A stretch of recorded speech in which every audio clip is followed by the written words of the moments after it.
ਭਗਤ ਭਗਤ ਜਗ ਵੱਜਿਆ, ਚੌਂ ਚੱਕਾਂ ਦੇ ਵਿੱਚ ਚਮਰੇਟਾ। ਵੇਖਣ ਨੂੰ ਮੈਂ ਫਿਰ ਬੇਨਤੀ ਕੀਤੀ ਆ, ਬੜੇ ਜਣੇ ਜੁੱਤੀਆਂ ਗੰਢਦੇ ਸੀ ਬਨਾਰਸ ਦੇ ਵਿੱਚ, ਕਿੰਨੇ ਜਾਣੇ ਇਦਾਂ ਦੇ ਸੀ, ਪਰ ਉਹਨਾਂ ਦੇ ਵਿੱਚੋਂ ਭਗਤ ਇੱਕ ਬਣਿਆ। ਉਹ ਭਗਤ ਬਣੇ ਕੇਵਲ ਤੇ ਕੇਵਲ ਭਗਤ ਰਵਿਦਾਸ ਜੀ। ਭਾਈ ਗੁਰਦਾਸ ਸਾਹਿਬ ਕਹਿੰਦੇ ਨੇ ਸੰਸਾਰ ਦੇ ਵਿੱਚ ਉਹਦਾ ਨਾਮ ਭਗਤ ਪ੍ਰਸਿੱਧ ਹੋ ਗਿਆ। ਭਗਤ ਭਗਤ ਜਗ ਵੱਜਿਆ, ਚੌਂ ਚੱਕਾਂ ਦੇ ਵਿੱਚ ਚਮਰੇਟਾ। ਪਾਣਾ ਗੰਢੇ ਰਾਹ ਵਿੱਚ, ਕੁਲਾ ਧਰਮ ਢੋਏ ਢੋਰ ਸਮੇਟਾ। ਪਾਣਾ ਜੋੜਿਆਂ ਨੂੰ ਕਿਹਾ ਜਾਂਦਾ, ਜੋੜੇ ਗੰਢਦਾ ਸੀ। ਪਾਣਾ ਗੰਢੇ ਰਾਹ ਵਿੱਚ, ਰਸਤੇ ਦੇ ਵਿੱਚ ਬੈਠਾ। ਤੁਹਾਡੇ ਸਾਹਮਣੇ ਇਮੇਜ ਆ ਜਾਂਦੀ ਹੈ। ਕੁਲਾ ਧਰਮ ਢੋਏ ਢੋਰ ਸਮੇਟਾ। ਉਹਦੇ ਕੁਲ ਦਾ ਧਰਮ ਕੀ ਸੀ, ਕੀ ਕਰਮ ਸੀ? ਢੋਏ ਢੋਰ, ਢੋਰ ਦਾ ਮਤਲਬ ਹੁੰਦਾ ਹੈ ਜਿਹੜੇ ਮਰੇ ਹੋਏ ਜਾਨਵਰ, ਉਹਨਾਂ ਨੂੰ ਢੋਂਦਾ ਹੁੰਦਾ ਸੀ, ਲੈ ਕੇ ਜਾਣਾ, ਸਮੇਟਦਾ, ਉਹਨਾਂ ਨੂੰ ਸੰਭਾਲਣਾ, ਇਹ ਉਹਨਾਂ ਦੇ ਕਾਰੋਬਾਰ ਸੀ। ਜਿਉਂ ਕਰ ਮੈਲੇ ਚੀਥੜੇ, ਹੀਰਾ ਲਾਲ ਅਮੋਲ ਪਲੇਟਾ। ਹੁਣ ਜਿੱਦਾਂ ਬੰਦਿਆਂ ਦਾ ਇਹੋ ਜਿਹਾ ਕਾਰੋਬਾਰ ਹੋਵੇ ਨਾ, ਤਾਂ ਤੁਸੀਂ ਵੇਖੋਗੇ ਬੰਦੇ ਸੋਚਦੇ ਵੀ ਜਿੱਦਾਂ ਦਾ ਕਾਰੋਬਾਰ ਹੈ ਸ਼ਾਇਦ ਬੰਦਾ ਵੀ ਇਦਾਂ ਦਾ ਹੀ ਹੋਵੇਗਾ। ਬਹੁਤੀ ਵਾਰ ਅਸੀਂ ਉਹ ਜਿਹੜੀ ਉਹਦੀ ਅਪੀਅਰੈਂਸ ਹੈ, ਪਹਿਲੀ ਦੇਖ ਹੈ, ਉਹਦੇ ਵੱਲ ਵੇਖ ਕੇ ਉਹਦੇ ਬਾਰੇ ਸੋਚ ਲੈਣੇ ਵੀ ਬੰਦਾ ਅੰਦਰੋਂ ਵੀ ਇਦਾਂ ਦਾ ਹੀ ਹੋਵੇਗਾ। ਉਹ ਕਹਿੰਦੇ ਇਦਾਂ ਹੈ, ਜਿਉਂ ਕਰ ਮੈਲੇ ਚੀਥੜੇ। ਮੈਲੇ ਜੇ ਕੱਪੜੇ ਹੋਣ, ਗੰਦੇ ਜੇ ਕੱਪੜੇ ਹੋਣ ਨਾ, ਹੀਰਾ ਲਾਲ ਅਮੋਲ ਪਲੇਟਾ, ਤੇ ਉਸ ਮੈਲੇ ਜੇ ਕੱਪੜੇ ਦੇ ਵਿੱਚ ਇੱਕ ਹੀਰਾ ਲਪੇਟਿਆ ਹੋਵੇ। ਕੱਪੜੇ ਤੇ ਮੈਲੇ ਹੀ ਨੇ, ਪਰ ਅੰਦਰ ਇੱਕ ਹੀਰਾ ਬੜਾ ਕੀਮਤੀ ਹੈ।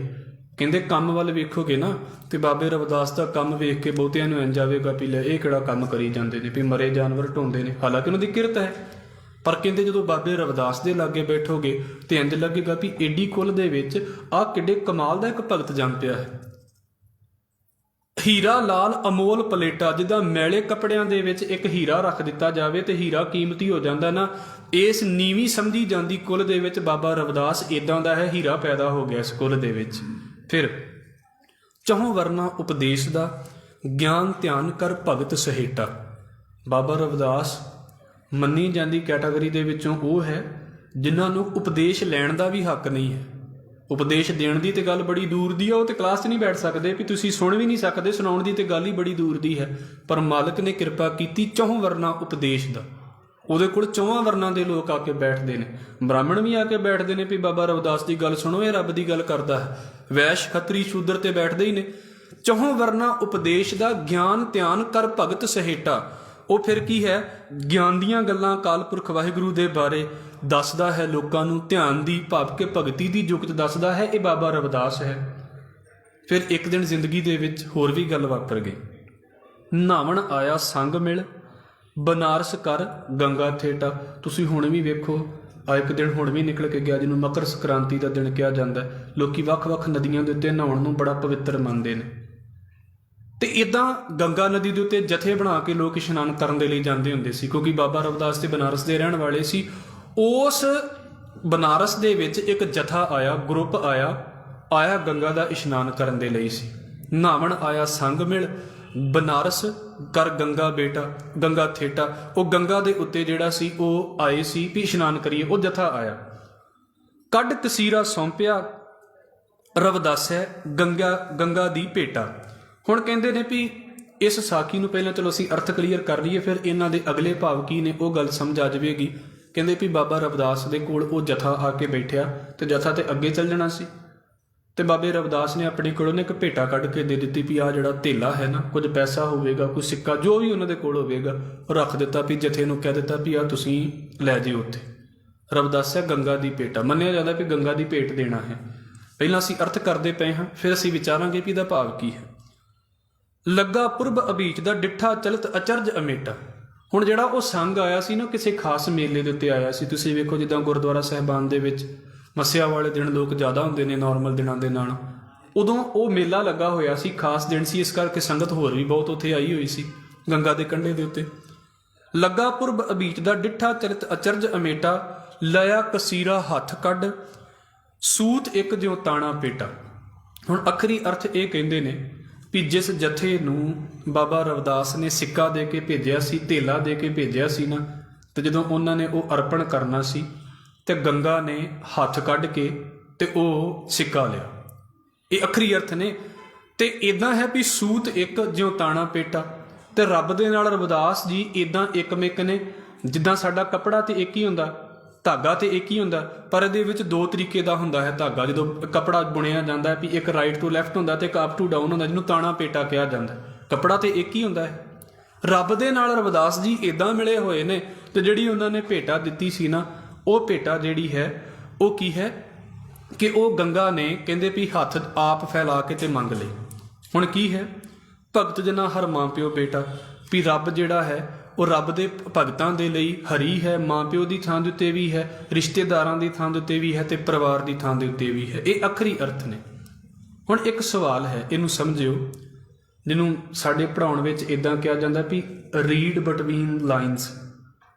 ਜੋ ਸਾਹਮਣੇ ਲਿਖਿਆ ਹੁੰਦਾ ਹੈ ਉਹਨੂੰ ਨਹੀਂ ਪੜ੍ਹਨਾ ਹੁੰਦਾ, ਉਹਦੇ ਵਿੱਚ ਕੀ ਲਿਖਿਆ ਹੁੰਦਾ ਹੈ, ਉਹਦਾ ਭਾਵ ਕੀ ਹੁੰਦਾ ਹੈ, ਉਹਨੂੰ ਪੜ੍ਹਨਾ ਹੁੰਦਾ ਹੈ।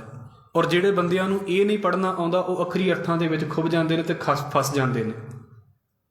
ਭਾਈ ਗੁਰਦਾਸ ਸਾਹਿਬ ਨੇ ਜਿਹੜੀ ਗੱਲ ਲਿਖੀ ਹੈ, ਗੁਰਬਾਣੀ ਦਾ ਹਵਾਲਾ ਹੈ, 2-4 ਮਿੰਟ ਆਪ ਜੀ ਦੇ ਲਵਾਂਗਾ ਤਾਂ ਕਿ ਗੱਲ ਕਲੀਅਰ ਹੋ ਜਾਵੇਗੀ। ਉਹ ਇਹ ਹੈ, ਹੁਣ ਗੰਗਾ ਕੀ ਹੈ? ਗੰਗਾ ਹਿੰਦੁਸਤਾਨ ਦੀ ਉਹ ਨਦੀ ਮੰਨੀ ਜਾਂਦੀ ਹੈ ਜਿਹਦੇ ਵਿੱਚ ਮੰਨਿਆ ਜਾਂਦਾ ਹੈ, ਗੁਰਮਤਿ ਦਾ ਸੰਕਲਪ ਨਹੀਂ ਹੈ, ਇਹ ਬਾਬਾ ਰਵਿਦਾਸ ਦੀ ਗੱਲ ਹੈ। ਉਹ ਮੰਨਿਆ ਜਾਂਦਾ ਵੀ ਜਿਹੜਾ ਇਹਦੇ ਵਿੱਚ ਇਸ਼ਨਾਨ ਕਰੇ ਤੇ ਇਹਦੇ ਪਾਪ ਉਤਰ ਜਾਂਦੇ ਨੇ। ਇਹ ਸੁਣੀ ਹੋਵੇਗੀ ਤੁਸੀਂ ਵੀ ਗੱਲ। ਬਾਬਾ ਰਵਿਦਾਸ ਕੌਣ ਹੈ? ਮੰਨੀ ਜਾਂਦੀ ਬਰਾਦਰੀ ਦੇ ਵਿੱਚੋਂ ਜੋ ਸੋਸ਼ਲ ਸਟੇਟਸ ਹੈ ਬਾਬਾ ਰਵਿਦਾਸ ਦਾ, ਉਹ ਕੀ ਹੈ ਵੀ ਉਹਨੂੰ ਨੀਵੀਂ ਜਾਤੀ ਵਾਲਾ ਬੰਦਾ ਮੰਨਿਆ ਜਾਂਦਾ। ਹੁਣ ਗੱਲ ਸਮਝਾਉਣ ਦਾ ਤਰੀਕਾ ਸੀ ਸਾਡੇ ਪੁਰਾਣੇ ਸਾਖੀਕਾਰਾਂ ਦਾ, ਵੀ ਉਹਨਾਂ ਨੇ ਗੱਲ ਤੇ ਇਹ ਕਹਿਣੀ ਸੀ ਵੀ ਦੁਨੀਆ ਦੇ ਲੋਕੋ, ਤੁਸੀਂ ਬਨਾਰਸ ਦੇ ਵਿੱਚ ਆਉਂਦੇ ਜੇ ਤੇ ਗੰਗਾ ਨਦੀ ਦੇ ਇਸ਼ਨਾਨ ਕਰਨ ਆਉਂਦੇ ਜੇ, ਤੁਸੀਂ ਕਿਤੇ ਬਾਬੇ ਰਵਿਦਾਸ ਦੇ ਦਰਸ਼ਨ ਕਰ ਲਓ, ਉਹ ਗੰਗਾ ਤੋਂ ਵੀ ਜ਼ਿਆਦਾ ਪਵਿੱਤਰ ਹੋਇਆ ਪਿਆ ਹੈ।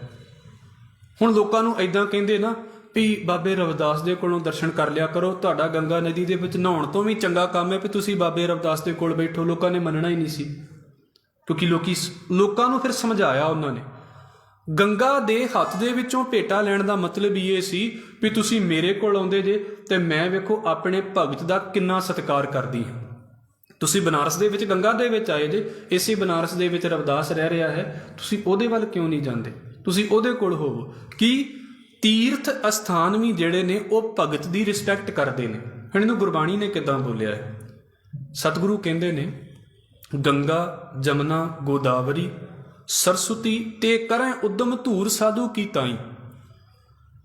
ਮਾਫ ਕਰਨਾ, ਇਹਨੂੰ ਸਮਝ ਲਿਓ, ਜਿੰਨੇ ਵੀ ਸਾਡੇ ਦੇਸ਼ ਦੇ ਧਾਰਮਿਕ ਅਸਥਾਨ ਜਿਹੜੇ ਪਾਣੀਆਂ ਦੇ ਕੰਢੇ ਦੇ ਉੱਤੇ ਬਣੇ ਨੇ, ਚਾਹੇ ਕਿਸੇ ਵੀ ਨਦੀ ਦੇ ਕੰਢੇ ਦੇ ਉੱਤੇ ਬਣੇ ਨੇ, ਉਹ ਤਾਂ ਬਣੇ ਨੇ ਉੱਥੇ ਸਾਧੂ ਆ ਕੇ ਵਸੇ ਸੀ। ਸਾਧੂਆਂ ਦੇ ਕਰਕੇ ਥਾਂ ਪਵਿੱਤਰ ਹੋਈ ਹੈ। ਬਾਅਦ ਦੇ ਵਿੱਚ ਸਾਧੂ ਚੜ੍ਹਾਈ ਕਰਕੇ ਤੇ ਥਾਵਾਂ ਹੀ ਇਕੱਲੀਆਂ ਰਹਿ ਗਈਆਂ, ਲੋਕੀ ਨਹਾ ਕੇ ਮੁੜ ਜਾਂਦੇ ਨੇ ਵੀ ਅਸੀਂ ਸਾਰਾ ਕੁਝ ਕਰ ਲਿਆ। ਨਹੀਂ, ਅਸਲ 'ਚ ਗੱਲ ਇਹ ਸੀ ਵੀ ਸਾਧੂਆਂ ਦੇ ਕੋਲ ਉੱਥੇ ਬੈਠ ਕੇ ਗੱਲਾਂ ਬਾਤਾਂ ਹੁੰਦੀਆਂ ਸੀ, ਅਸੀਂ ਵਿਚਾਰਾਂਗੇ। ਤੇ ਹੋਇਆ ਕੀ, ਗੰਗਾ ਜਮਨਾ ਗੋਦਾਵਰੀ ਸਰਸਵਤੀ ਇਹ ਹਿੰਦੁਸਤਾਨ ਦੀਆਂ ਮੁੱਖ ਨਦੀਆਂ ਨੇ। ਤੇ ਕਰਾਂ ਉਦਮ, ਉਹ ਉਦਮ ਕਰਦੀਆਂ ਨੇ, ਉਹ ਅਰਦਾਸ ਕਰਦੀਆਂ ਨੇ। ਕਾਹਦਾ ਉਦਮ ਕਰਦੀਆਂ ਨੇ? ਧੂੜ ਸਾਧੂ ਕੀ ਤਾਈ, ਉਹ ਸੋਚਦੀਆਂ ਨੇ ਵੀ ਸਾਨੂੰ ਵੀ ਸਾਧੂ ਦੀ ਧੂੜ ਮਿਲ ਜਾਵੇ। ਇਹ ਗੁਰੂ ਰਾਮਦਾਸ ਸਾਹਿਬ ਸੱਚੇ ਪਾਤਸ਼ਾਹ ਜੀ ਦਾ ਬਚਨ ਹੈ। ਤੇ ਕਰਾਂ ਉਦਮ ਧੂੜ ਸਾਧੂ ਕੀ ਤਾਈ। ਤੇ ਮਹਾਰਾਜ ਜੀ ਨੇ ਫਿਰ ਪੁੱਛ ਲਿਆ ਵੀ ਤੁਹਾਨੂੰ ਕੀ ਲੋੜ ਪੈ ਗਈ ਸਾਧੂ ਦੀ ਧੂੜੀ ਪ੍ਰਾਪਤ ਕਰਨ ਦੀ? ਤਾਂ ਕਹਿੰਦੇ ਅੱਗੋਂ ਜਵਾਬ ਦਿੰਦੀਆਂ ਨੇ, ਕਿਲਬਿਖ ਮੈਲ ਭਰੇ ਪਰੇ ਹਮਰੇ ਵਿੱਚ।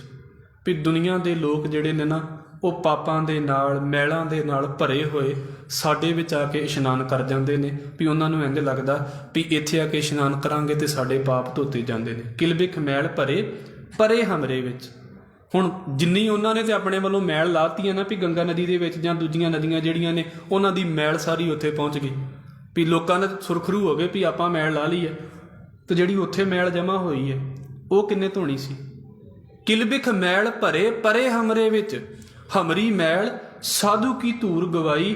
ਨਦੀਆਂ ਇਹ ਕਹਿੰਦੀਆਂ ਨੇ ਲੋਕੀ ਤੇ ਆਪਣੀ ਮੈਲ ਇੱਥੇ ਲਾ ਕੇ ਜਾਂਦੇ ਨੇ, ਤੇ ਸਾਡੀ ਮੈਲ ਜਿਹੜੀ ਹੈ ਨਾ, ਉਹ ਰੱਬ ਦਾ ਭਗਤ ਜਿਹੜਾ ਸਾਧੂ ਹੁੰਦਾ ਨਾ, ਉਹ ਸਾਡੀ ਮੈਲ ਲਾ ਦਿੰਦਾ ਹੈ। ਇਸ ਕਰਕੇ ਅਸੀਂ ਚਾਹੁੰਦੀਆਂ, ਲੋਕੀ ਤੇ ਆਪ ਆਉਂਦੇ ਨੇ ਨਾ, ਪਰ ਅਸੀਂ ਕੀ ਚਾਹੁੰਦੀਆਂ ਹਾਂ?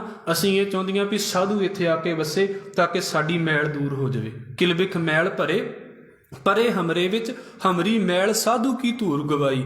ਜਿਹਨੂੰ ਬਾਬਾ ਕਬੀਰ ਸਾਹਿਬ ਇੱਥੋਂ ਤੱਕ ਕਹਿੰਦੇ ਨੇ, ਕਹਿ ਕਬੀਰ ਹੋਂ ਭਇਆ ਉਦਾਸ, ਤੀਰਥ ਵੱਡਾ ਕੇ ਹਰ ਕਾ ਦਾਸ। ਮਰਦ ਕਹਿੰਦੇ ਨੇ ਕਿ ਸੱਚੇ ਪਾਤਸ਼ਾਹ ਮੈਨੂੰ ਇੱਕ ਗੱਲ ਦੱਸੋ, ਵੀ ਤੀਰਥ ਅਸਥਾਨ ਵੱਡਾ ਹੈ ਕਿ ਜਿਹਦੇ ਕਰਕੇ ਤੀਰਥ ਅਸਥਾਨ ਬਣ ਗਿਆ ਹੈ ਉਹ ਵੱਡਾ ਹੈ? ਵੇਖਣ ਨੂੰ ਸਾਡਾ ਘਰ ਸਾਡੇ ਨਾਲੋਂ ਕਿਤੇ ਵੱਡਾ ਹੈ ਸਾਈਜ਼ ਦੇ ਵਿੱਚ। ਅਸੀਂ ਕੀ ਹਾਂ, ਕਿੰਨਾ ਕੁ ਥਾਂ ਮਲਦੇ ਹਾਂ ਘਰ ਦੇ ਵਿੱਚ, ਚੱਲਦੇ ਹਾਂ ਤੇ 1.5 ਫੁੱਟ, ਲੰਮੇ ਪੈ ਜਾਂਦੇ ਹਾਂ ਤੇ ਜਿੰਨੀ ਸਾਡੀ ਹਾਈਟ ਹੈ 6 ਫੁੱਟ ਤੋਂ ਘੱਟ ਸਾਰੇ ਮਲਦੇ ਹਾਂ, ਕੋਈ ਵੱਧ ਵੀ ਮਲ ਲੈਂਦਾ ਹੋਵੇਗਾ, ਇੰਨੀ ਕੁ ਥਾਂ ਮਲਦੇ ਹਾਂ। ਤੇ ਘਰ ਸਾਡੇ ਸੁੱਖ ਨਾਲ ਵੇਖੋ ਕਿੱਡੇ ਕਿੱਡੇ ਵੱਡੇ ਨੇ, ਪਰ ਘਰ ਫਿਰ ਵੀ ਸਾਡੇ ਤੋਂ ਵੱਡਾ ਨਹੀਂ ਹੈ, ਕਿਉਂਕਿ ਇਹੋ ਜਿਹੇ ਘਰ ਅਸੀਂ ਕਈ ਬਣਾ ਸਕਦੇ ਹਾਂ। ਤੇ ਘਰ ਨੂੰ ਕਿਹਾ ਵੀ ਤੂੰ ਸਾਡੇ ਤੋਂ ਵੱਡਾ ਹੈ ਤੇ ਸਾਡੇ ਵਰਗਾ ਇੱਕ ਹੀ ਬਣਾ ਦੇ, ਕੀ ਬਣਾ ਸਕਦਾ ਹੈ? ਵੇਖਣ ਨੂੰ ਘਰ ਵੱਡਾ ਹੈ ਪਰ ਸਾਡੇ ਤੋਂ ਵੱਡਾ ਨਹੀਂ ਹੈ। ਉਸ ਘਰ ਦੇ ਵਿੱਚ ਵਿਚਰਦੇ ਹਾਂ, ਵੇਖਣ ਨੂੰ ਨਦੀਆਂ ਵੱਡੀਆਂ ਨੇ ਪਰ ਸਾਧੂ ਤੋਂ ਵੱਡੀਆਂ ਨਹੀਂ ਨੇ। ਬਾਬਾ ਕਬੀਰ ਕਹਿੰਦੇ, ਕਹਿ ਕਬੀਰ ਹੋਂ ਭਇਆ ਉਦਾਸ, ਤੀਰਥ ਵੱਡਾ ਕਿ ਹਰ ਕਾ ਦਾਸ। ਸੱਚੇ ਪਾਤਸ਼ਾਹ, ਤੀਰਥ ਸਥਾਨ ਵੱਡਾ ਹੈ ਕਿ ਹਰੀ ਦਾ ਸੇਵਕ ਵੱਡਾ ਹੈ? ਤੇ ਜਵਾਬ ਇਹੀ ਹੈ, ਹਰੀ ਦਾ ਸੇਵਕ ਵੱਡਾ ਹੈ। ਉਹਦੇ ਕਦਮਾਂ ਦੇ ਕਰਕੇ ਤੇ ਕਈ ਤੀਰਥ ਸਥਾਨ ਬਣ ਜਾਂਦੇ ਨੇ, ਜਿਹਨੂੰ ਅਸੀਂ ਇੱਦਾਂ ਵੀ ਪੜ੍ਹਦੇ ਹਾਂ, ਜਿੱਥੇ ਜਾਏ ਬਹਿ ਮੇਰਾ ਸਤਿਗੁਰੂ, ਸੋ ਥਾਨ ਸੁਹਾਵਾ ਰਾਮ ਰਾਜੇ। ਆ ਮੋਤੀ ਨਗਰੀ ਹੈ, ਆਪਣੇ ਗੁਰਦੁਆਰੇ ਦੀ ਗੱਲ ਕਰ ਲਈਏ ਆਪਾਂ। ਜਿੰਨਾ ਕੁ ਮੈਂ ਸੁਣਦਾ ਹਾਂ, ਜੇ ਮੈਂ ਗਲਤ ਹੋਵਾਂ ਤਾਂ ਮੈਨੂੰ ਕਲੀਅਰ ਕਰ ਦਿਓ ਵੀ ਜਿਹੜੇ ਪਾਰਟੀਸ਼ਨ ਤੋਂ ਬਾਅਦ 'ਚ ਬੰਦੇ ਇੱਥੇ ਆ ਕੇ ਬੈਠੇ, ਉਹਨਾਂ ਨੇ ਧਾਰਮਿਕ ਸਥਾਨ ਬਣਾਇਆ। ਸਾਹਮਣੇ ਮੰਦਿਰ ਵੀ ਉਹੀ ਹੈ ਵੀ ਉਹ ਪਾਰਟੀਸ਼ਨ ਤੋਂ ਬੰਦੇ ਆਏ ਤੇ ਉਹਨਾਂ ਨੇ ਬਣਾਇਆ ਸਥਾਨ। ਉਹਦੇ ਤੋਂ ਪਹਿਲਾਂ ਵੀ ਤਾਂ ਜ਼ਮੀਨ ਇੱਥੇ ਹੀ ਸੀ, ਕੌਣ ਮੱਥਾ ਟੇਕ ਕੇ ਲੰਘਦਾ ਸੀ? ਹੁਣ ਤੁਸੀਂ 2 ਮਿੰਟ ਬਾਹਰ ਨਿਕਲ ਕੇ ਵੇਖ ਲਓ, ਕਿੰਨੇ ਜਾਣੇ ਜਿਹੜੇ ਅੰਦਰ ਨਹੀਂ ਆਉਂਦੇ, ਸੜਕ ਤੇ ਖਲੋ ਕੇ ਮੱਥੇ ਟੇਕ ਕੇ ਜਾਂਦੇ ਨੇ। ਇਹ ਕਿਹਦੀ ਕਿਰਪਾ ਹੈ? ਇਹ ਸਾਧੂ ਦੀ ਕਿਰਪਾ ਹੈ, ਇਹ ਗੁਰੂ ਗ੍ਰੰਥ ਸਾਹਿਬ ਮਹਾਰਾਜ ਦੀ ਕਿਰਪਾ ਹੈ। ਮੁੱਖ ਗੱਲ ਕੀ ਸੀ? ਇਹ ਨਹੀਂ ਸੀ ਕਹਾਣੀ ਵੀ ਗੰਗਾ ਨੇ ਬਾਂਹ ਕੱਢ ਕੇ ਤੇ ਧੇਲਾ ਫੜ ਲਿਆ, ਉਹ ਕੀ ਮਤਲਬ ਹੋਇਆ? ਉਹ ਨਹੀਂ ਹੈ। ਭਾਵ ਕੀ ਸੀ ਵੀ ਜਿਹੜੇ ਤੀਰਥਾਂ ਦੇ ਉੱਤੇ ਲੋਕ ਦੌੜਦੇ ਨੇ ਨਾ ਵੀ ਇੱਥੇ ਜਾਓ ਤੇ ਅਸੀਂ ਪਵਿੱਤਰ ਹੋ ਜਾਈਏ, ਉਹ ਤੀਰਥ ਅਸਥਾਨ ਜਿਹੜੇ ਨੇ ਨਾ, ਉਹ ਬਾਬੇ ਰਵਿਦਾਸ ਵਰਗੇ ਸਾਧੂਆਂ ਦੇ ਕਦਮਾਂ ਨੂੰ ਚੁੰਮਦੇ ਨੇ ਵੀ ਮੇਰੇ ਨਾਲੋਂ ਵੀ ਇੰਪੋਰਟੈਂਟ ਥਾਵਾਂ ਨੇ ਇਸ ਬਨਾਰਸ ਦੇ ਵਿੱਚ ਰਹਿਣ ਵਾਲੀਆਂ। ਬਾਬਾ ਰਵਿਦਾਸ ਵਰਗੇ, ਬਾਬਾ ਕਬੀਰ ਸਾਹਿਬ ਵਰਗੇ, ਇਹਨਾਂ ਦੇ ਕੋਲ ਜਾ ਕੇ ਬੈਠੋ। ਤਾਂ ਹੀ ਤੇ ਬਾਬਾ ਰਵਿਦਾਸ ਜੀ ਦੇ ਬਾਰੇ ਫਿਰ ਕਹਿ ਰਹੇ ਨੇ ਭਾਈ ਗੁਰਦਾਸ ਵੀ ਇਹ ਉਹ ਭਗਤ ਹੈ ਜਿਹੜਾ ਵੇਖਣ ਨੂੰ ਸਮਝ ਲਓ ਵੀ ਨੀਵੀਂ ਬਰਾਦਰੀ ਦੇ ਵਿੱਚੋਂ ਪੈਦਾ ਹੋਇਆ, ਪਰ ਸਮਝ ਲਓ ਹੀਰਾ ਪੈਦਾ ਹੋਇਆ। ਚਾਰੇ ਵਰਨਾਂ ਦੇ ਲੋਕ ਇਹਦੇ ਕੋਲ ਆ ਕੇ ਬੈਠਦੇ ਸੀ। ਭਗਤ ਜਨਾ ਹਰ ਮਾਂ ਪਿਓ ਬੇਟਾ, ਅਕਾਲ ਪੁਰਖ ਵਾਹਿਗੁਰੂ। ਅਕਾਲ ਪੁਰਖ ਵਾਹਿਗੁਰੂ ਦੇ ਭਗਤਾਂ ਦੇ ਲਈ ਸਾਰਾ ਕੁਝ ਹੈ। ਇਹ ਸਾਖੀ ਦਾ ਇੱਕ ਭਾਵ ਹੈ ਜਿਹੜਾ ਮੈਂ ਆਪ ਜੀ ਦੇ ਅੱਗੇ ਰੱਖਣ ਦੀ ਕੋਸ਼ਿਸ਼ ਕੀਤੀ ਹੈ, ਕਿਉਂਕਿ ਜਦੋਂ ਸੁਣਾਉਣ ਲੱਗਦੇ ਨੇ ਫਿਰ ਇਹ ਸੁਣਾ ਦਿੰਦੇ ਨੇ ਵੀ ਗੰਗਾ ਨੇ ਹੱਥ ਕੱਢ ਕੇ ਭੇਟਾ ਲਈ। ਉਹ ਤੇ ਹੈ, ਪਰ ਉਹਦਾ ਭਾਵ ਸਮਝਣਾ ਹੁੰਦਾ ਹੈ ਵੀ ਅਸਲ ਦੇ ਵਿੱਚ ਇਹ ਨਹੀਂ ਵੀ ਉਹਨੇ ਬਾਂਹ ਕੱਢ ਕੇ ਤੇ ਭੇਟਾ ਜਿਹੜੀ ਆ ਪ੍ਰਾਪਤ ਕੀਤੀ ਹੈ। ਇਦਾਂ ਨਹੀਂ ਹੁੰਦਾ ਕਦੀ ਪਾਣੀ ਦੇ ਵਿੱਚ। ਪਰ ਹੁੰਦਾ ਕੀ ਹੈ ਕਿ ਮੇਨ ਗੱਲ ਇਹ ਹੈ ਵੀ ਉਹਦੀ ਜਿਹੜੀ ਭੇਟ ਕੀ ਸੀ, ਵੀ ਉਹ ਆਪਣੇ ਵੱਲੋਂ ਕਹਿ ਰਹੀ ਹੈ ਵੀ ਤੁਸੀਂ ਮੇਰੇ ਕੋਲ ਆਏ ਜੇ, ਪਰ ਅਸਲ ਦੇ ਵਿੱਚ ਜਿਹੜੇ ਸਾਧੂ ਨੇ ਆਹ ਚੀਜ਼ ਮੈਨੂੰ ਭੇਜੀ ਹੈ, ਮੈਂ ਉਹਨੂੰ ਅੱਗੇ ਤੋਂ ਹੋ ਕੇ ਰਿਸਪੈਕਟ ਕਰਦਾ ਪਿਆ।